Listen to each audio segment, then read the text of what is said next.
Persas. Os persas ocupavam o Planalto do Irã desde 1500 a.C. Durante séculos, o modo de vida dos persas baseou-se na agricultura e na pecuária. Expansão imperial. Em torno de 539 a.C., Ciro, segundo rei da dinastia Aquemenida, comandou a expansão persa do Oriente Próximo, iniciando a formação de um grande império. O exército comandado por Ciro venceu o Império Babilônico e pôs fim ao cativeiro dos judeus. Depois anexou regiões do Crescente Fértil, como a Síria, e estendeu o domínio persa até as fronteiras da Índia. O Império Persa continuou crescendo com o sucessor de Ciro II, o rei Cambises, que em 525 a.C. derrotou o Egito. Foi no reinado de Dário I, porém, que o Império Persa atingiu sua extensão territorial máxima. O exército de Dario invadiu a Ásia Menor e anexou territórios do Mar Egeu, ameaçando os interesses comerciais das cidades gregas. O exército dos persas era forte, bem equipado e numeroso. Os soldados, incluindo os voluntários das províncias dominadas, recebiam soldos. Os persas foram os primeiros a fazer isso na história. A administração persa, o Império Persa, se tornou tão grande que foi dividido em satrápias. Satrápias, que eram grandes regiões administrativas, cada uma delas devia pagar impostos, fossem em prata ou em produtos.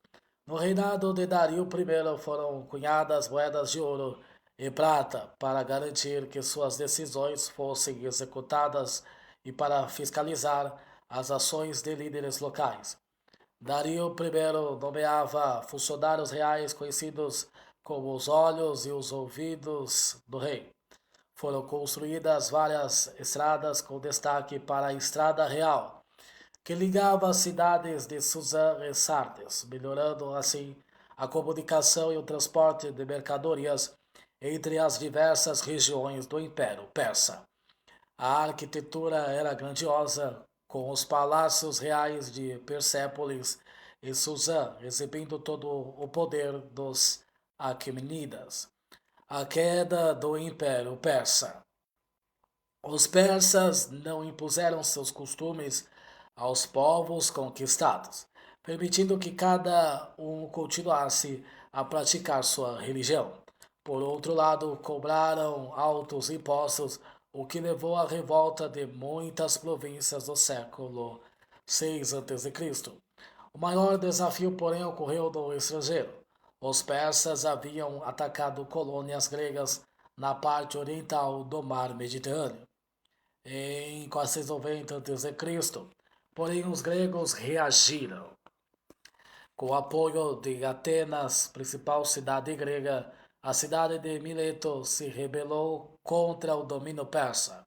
Os gregos ganharam algumas batalhas, os persas outras, mas a vitória final foi dos gregos. Em torno de 480 a.C., a derrota enfraqueceu o Império Persa, que em 330 a.C. foi invadido pelos macedônios. Os persas entre o bem e o mal. A religião dos persas era o zoroatrismo, palavra que se originou do nome de seu fundador Zoroastro, ou Zaratustra. Homem nascido em meados do século VII a.C., segundo Zaratustra, havia um Deus associado ao bem e à verdade, chamado Osmur, e um Deus associado ao mal e à morte, chamado como Arimã. Os dois deuses poderiam influenciar a vida das pessoas de acordo com o comportamento de cada um. Alguns estudiosos sugeriram que a religião persa era monoteísta. O Hormuz era o deus, Arimã era o diabo, mas isso não é exato. Os persas cultuavam dois deuses principais, um do bem, outro do mal. Os seguidores do Zoroatrismo acreditavam no fim